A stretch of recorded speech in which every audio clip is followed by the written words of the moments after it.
The next thing is the simpler, which is the basic sampler that comes with sampler and live. I showed you before. So this is the simpler. It's quite simple in the sense that it only plays like you just drag in one sample and then you can adjust when the sample starts to play and the end of the sample itself.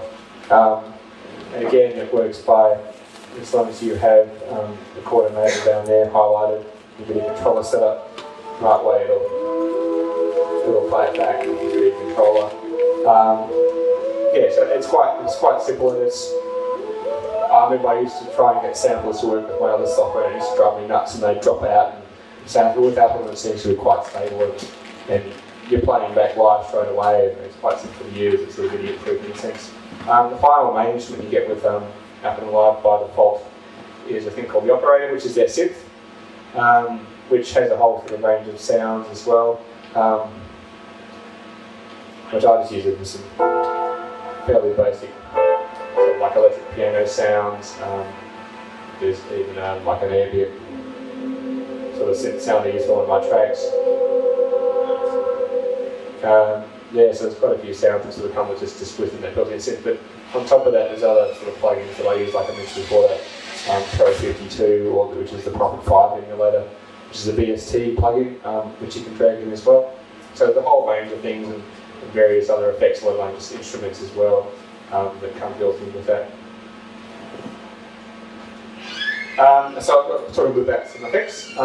Basically, there's a whole range of effects using electronic music, which one of them is the ring modulator, for example. The rest of the ring modulation relates to amplitude modulation or frequency mixing, which basically means when it multiplies two signals, one's a sine wave or a simple waveform, and it basically feeds back on itself in a sense, and it's called a ring modulator. So the diodes used to build the actual circuitry took the shape of a ring. It gives you quite a demented sort of sound to whatever instrument you'll play, keys or whatever through it. There's a lot used by Chick Corea in the 70s, played through a Rhodes, John Lord picked it up sort of heavy rock in the 70s, played it through a Hammond organ.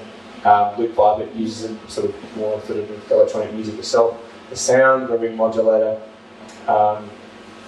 is, I've got one set up here which I've downloaded down here, the thing called the BJ. I downloaded it for free. I just found it online on the weekend because I realised there wasn't one that came with Ableton Live, so I quickly found one. But for example, here's just the default sort of electric piano sound. And if you turn the ring modulator on, you get this sort of like a broken telephone. Wow! And you can change obviously a whole lot of tonal sort of settings. There's the low frequency oscillator there. Depends on how it's set up, what it's going to do. But if you want to sort of lay out sounds, use this on drums or like a little melody line. It's quite a cool effect, which you can spend hours on making noise with. But another big thing I use a lot of, which is also big in sort of electronic rock and pop music, is delay. Delay basically it works by recording input signals from audio storage medium. Back in that used to be tape, like in the picture there, a thing called the Space Echo had a loop of tape in it, and it would record whatever you fed into it on this tape loop, and that would then play it back depending on how you configured the machine, which gives you sort of that repeating echo sound.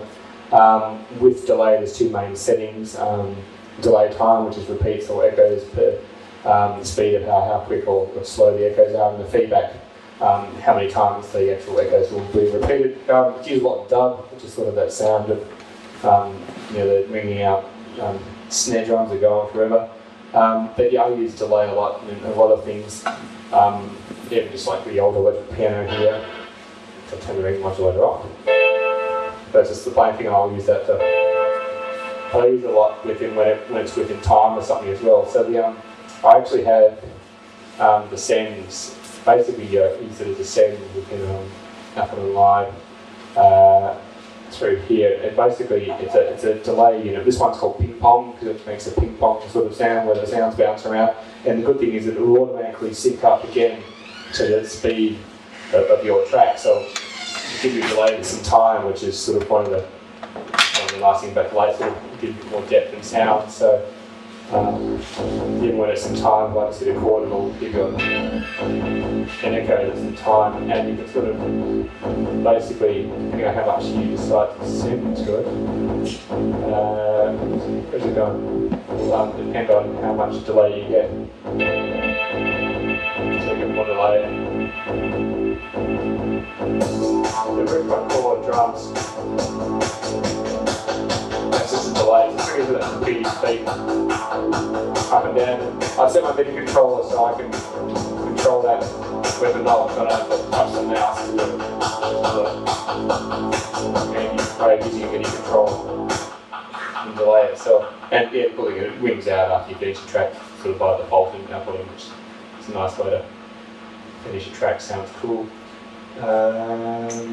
Yeah, so then I'll sort of run through filters, which is one big thing about electronic music is filters.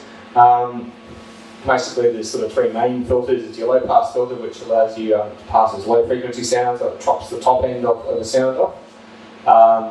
Anything that's above what's known as a cutoff frequency will be chopped off, so that's sort of the point where the sounds are eliminated in a sense, that the frequencies are eliminated. The high pass filter is the opposite, so it will allow high frequencies through but no bass frequencies. And a band pass is sort of like in the image there, you can see it's like a triangle there where it sort of chops some of the top off and chop the bottom off as well. And again with filters you get a whole range of things. You can sort of shape how fine or wide the envelope will be, give you different sound. And LFO there you can see again, a low frequency oscillator will also can sort of give you that sort of warbling sound to the filter as well. So it isn't just like an EQ control, it can give it more sort of dynamic output to it. Another example of something I did the other day where I recorded a bit of bass and I put a filter on it because I thought the bass playing wasn't great, so I thought I'd cheat and buried it in a filter. Which is what we're going to do. There it is. Okay, so here's an example with the filter off, some delay on.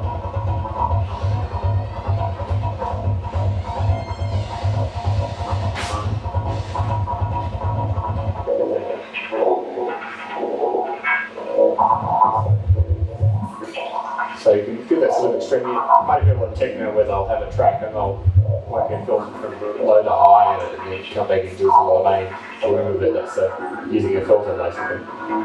So it's a very big thing sort of in house music. But yeah, you can get a whole lot of strange sounds using it. And again, if I was going to, you can set that up to be controlled to a MIDI controller if you want to program it that way as well. But yeah.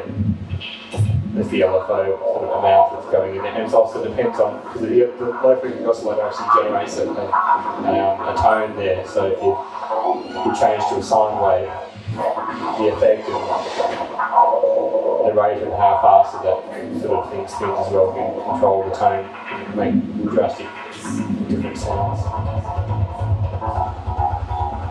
This is just the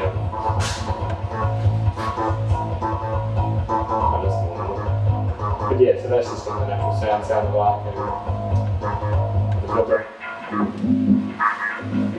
I think there's certain notes through which is sort of different sound that mixed with the whole track which sound quite different. But the whole track sounds so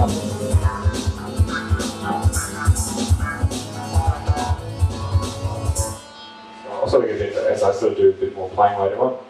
I'm almost